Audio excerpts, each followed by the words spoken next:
If you had a friend, if you had a person you're going to sit down and spend all the time with, what would you want from that person? Men, you're feeling isolated and alone and lonely. What do? You can't find a good woman these days, it seems like. And they're out there. Let me tell you right now, there's good women are still out there. They come through here, we meet them around, and there are still really good, solid women of values who value themselves, who value the men around them.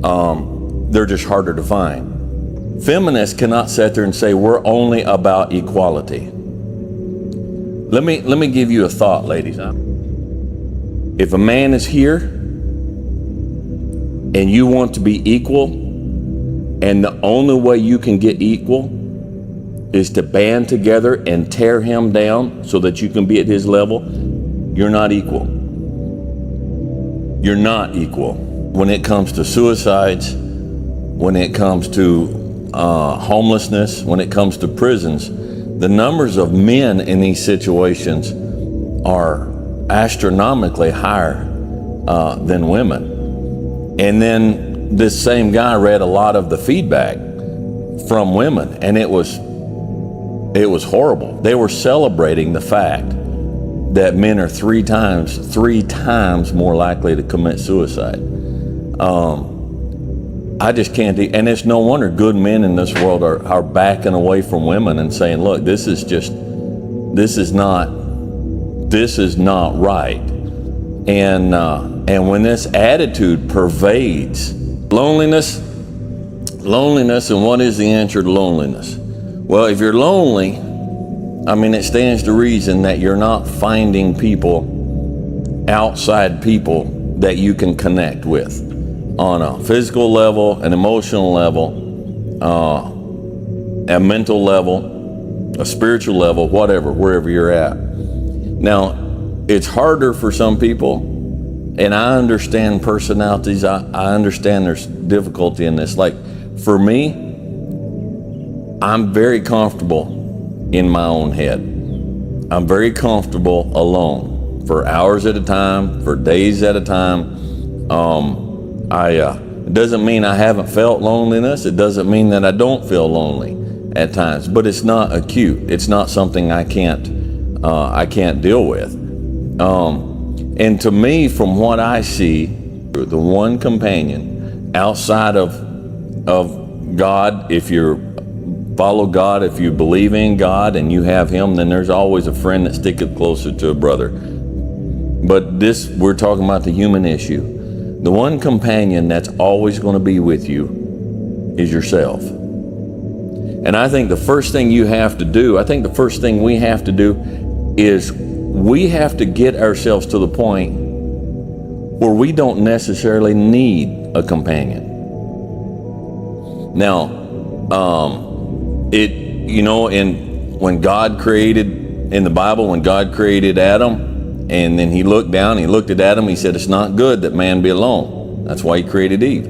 It's not ideal. It's not ideal, but it's doable, and sometimes it beats the alternative. And ladies, the exact same thing. It's better to be by yourself than it is to be with a bad man. But sometimes we choose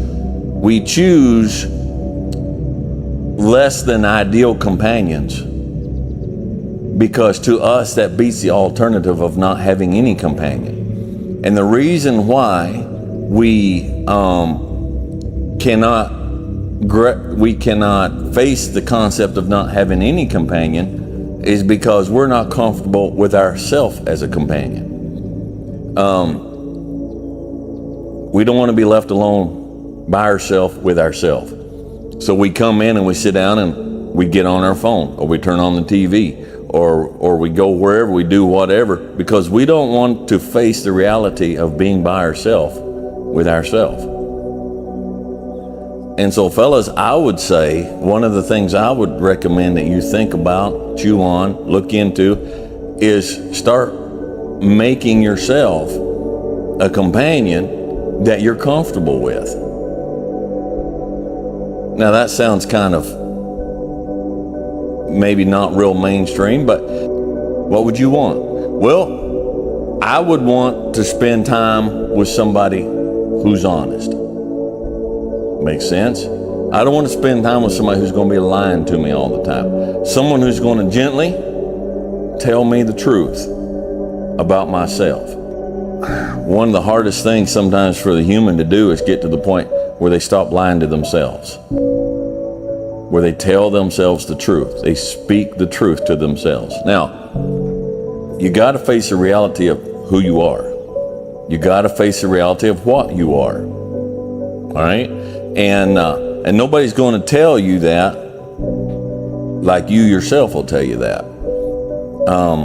You want to tell yourself the truth, but you want to tell yourself the truth in understanding and forgiveness. I look back at things in my life and I can't say it was somebody else's fault. I can't say I didn't do that. I can't say this is why I did that, so that made it all right. I mean, all the way back, human, our entire lives. So I got to tell myself the truth.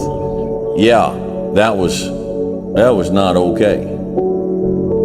But then at the same time, I have to tell myself that you're a human and you made it right and you're making it right. And it's okay. It's okay. Wherever you've been in the past that's bad, if you're not still there, your companion, which is yourself, needs to feel free to tell you it's okay. That was a bad place to be. That was a bad person to be. But you're not that person anymore, and you're not in that place anymore. But if you're with yourself and yourself is always beating you up, you're not going to want to be with yourself. If I'm sitting out here by myself in the evening, by a fire, cup of coffee and a cigar, and I'm constantly beating myself up over my failures in the past, I'm not someone that I want to be alone with. It takes courage. It takes sacrifice.